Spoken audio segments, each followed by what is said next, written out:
దేశంలోనే అన్ని రాష్ట్రాలకు మార్గదర్శకత్వం వహించే విధంగా రోల్ మోడల్ గా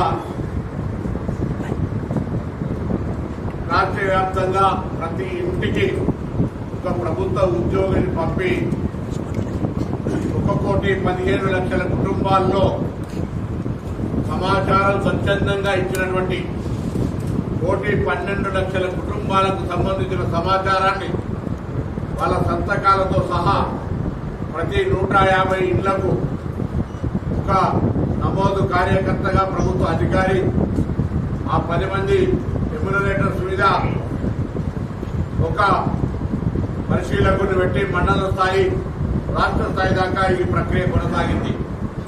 అయితే ఇందులో చాలా పకడ్బందీగా ఇటు ప్రభుత్వంలో ఉన్న పెద్దలు కానీ అటు చీఫ్ సెక్రటరీ అదేవిధంగా ప్లానింగ్ డిపార్ట్మెంట్ సంబంధించిన అధికారులు ఎప్పటికప్పుడు పర్యవేక్షణ చేస్తూ ఈ ప్రక్రియ అంతా కూడా సజావుగా ట్రాన్స్పరెంట్ గా జరిగే విధంగా చర్యలు తీసుకోవడం జరిగింది.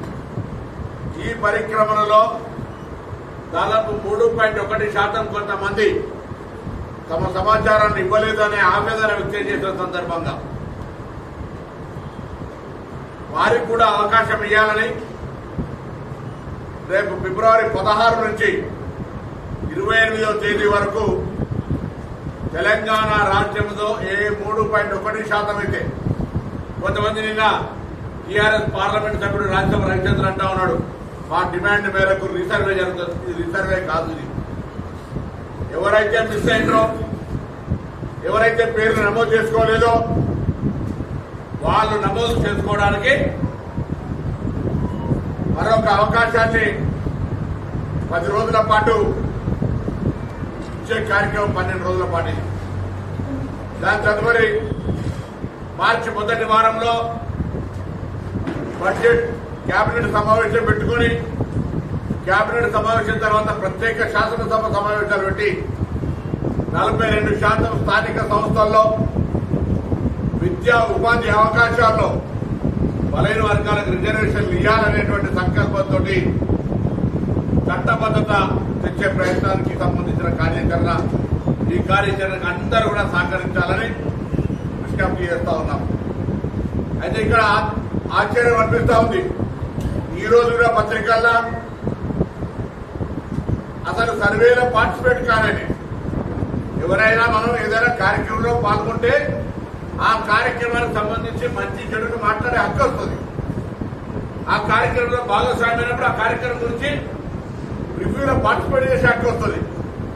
అసలు టీఆర్ఎస్ పార్టీ అగ్ర నాయకత్వం ఎవరు కూడా ఈ సర్వేలో పార్టిసిపేట్ కాకుండా దాన్ని ఎంతసేపు విమర్శకే పరిమితం అవుతా ఉన్నారంటే వాళ్ళ యొక్క మానసిక స్థితి బలహీన వర్గాల పట్ల ఏ విధంగా అణచివేయాలనే దృక్పథం స్పష్టంగా కనబడతా ఉంది.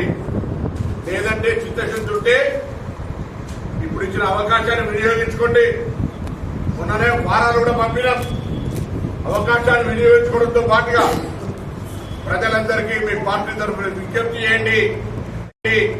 ఎక్కడెక్కడైతే మిస్ అయినరో వాళ్ళందరినీ సమాచారాన్ని ఇచ్చి ఈ తెలంగాణ జనాభా లెక్కల్లో తెలంగాణ పౌర సమాజంలో సభ్యులుగా ఉండేటువంటి అవకాశాన్ని కోల్పోకుండా చూసుకోమని కోరుతా ఉన్నాం. రెండో పార్టీ భారతీయ జనతా పార్టీ బేసికల్ గా ఇది వ్యాపారస్తుల పార్టీ. వాళ్లకు కులగణన జరగడం ఇష్టం లేదు. 42% బీసీలకు రిజర్వేషన్ పెరగడం ఇష్టం లేదు. జనాభాకు అనుగుణంగా ఎస్సీలకు రిజర్వేషన్ ఇవ్వడం ఇష్టం లేదు. జనాభాకు అనుగుణంగా ఎస్టీలకు రిజర్వేషన్ ఇవ్వడం ఇష్టం లేదు. అందుకే వాళ్ళ ప్రభుత్వం పక్షాన సుప్రీంకోర్టులో అఫిడవిట్ దాఖలు చేసిండ్రు.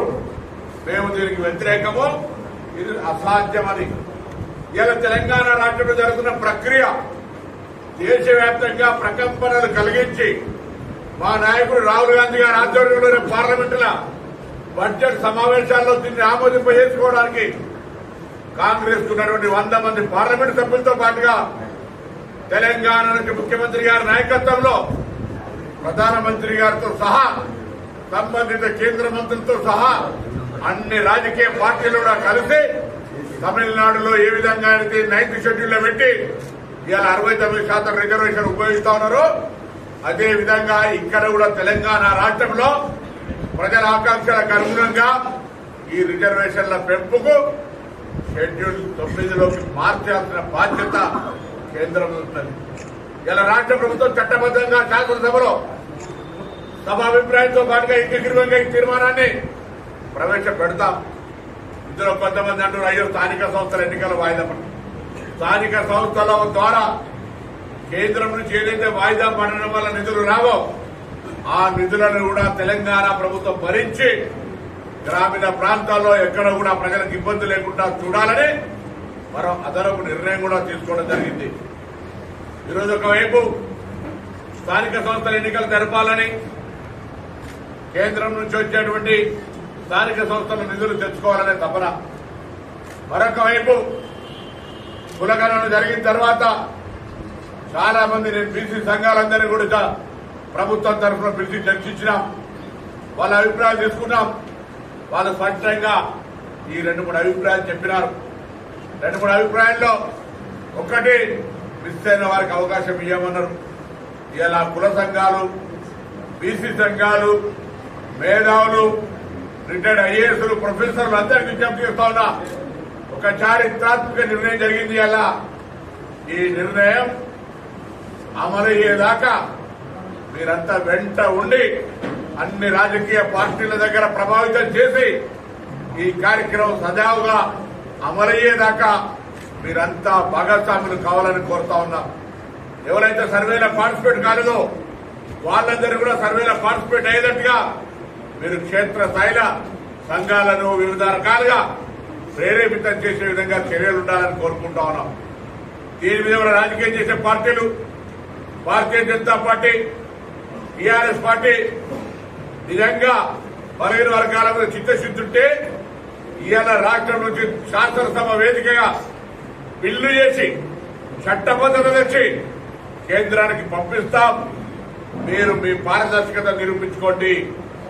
ఇచ్చేది 42%, ఇప్పటికే 56% బీసీలు ఉన్నారు.